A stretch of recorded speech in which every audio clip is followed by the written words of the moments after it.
Welcome to your Monday Morning Pearl. I'm Steve Keck. Today we're going to continue our conversation on personal culture infused in sales.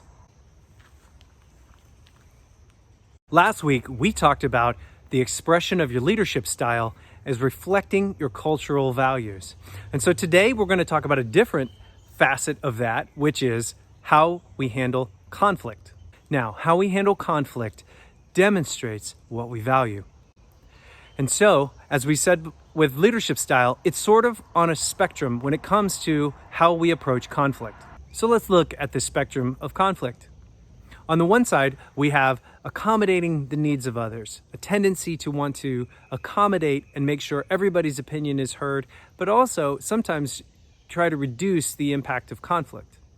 On the other side is more of an engaging style where we tend to be a little bit more forceful with our opinion and our desire to push through the conflict. So when you're thinking about how you approach a conflict situation with a prospect or a client, you have to think about it like this. Do I want to be right or do I want to be in a relationship? Now, being salespeople, it's safe to say that you tend to have more of an engage with style when it comes to expressing conflict. You want to get in there and solve a problem. You're not afraid of the risks it takes to create solutions.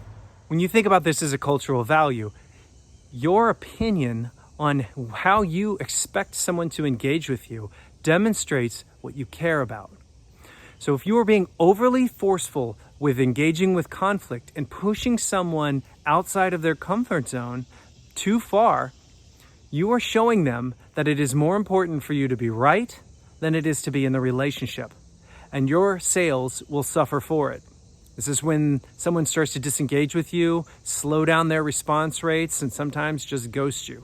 It's because you may have pushed them a little too far when you engaged in conflict. But you express to them that it matters to you more about being right, getting to the conclusion, than it does about how they felt. So, take this rule when you're about to head into a conflict with a prospect or a client, or any relationship at work, and think of it this way. Do I need to be right? Or do I need to be in a relationship? Relationship always wins the future. Now, that doesn't mean you give away the fact that you might be right. It just means that you need to prioritize the relationship while being right at the same time. And so that means you may need to take a more accommodating approach to the conflict situation to make sure everyone is in a position of listening before you exert your opinion. And so trust me, because you're used to creating a more forceful approach, an engaging approach to conflict, you tempering that just a little bit will still lead to great effective conflict resolution with happier relationships. And that builds a relationship and trust that creates renewals, referrals, and new business. So remember, your culture shows in your conflict. Understand where you're coming from before you get into a situation where you have to find out the hard way that you took the wrong approach. And as always, if you ever want to build a sales culture that's dynamic and responsive to the world around it, reach out to us. We'd love to have a conversation. So find us on our website or our social channels.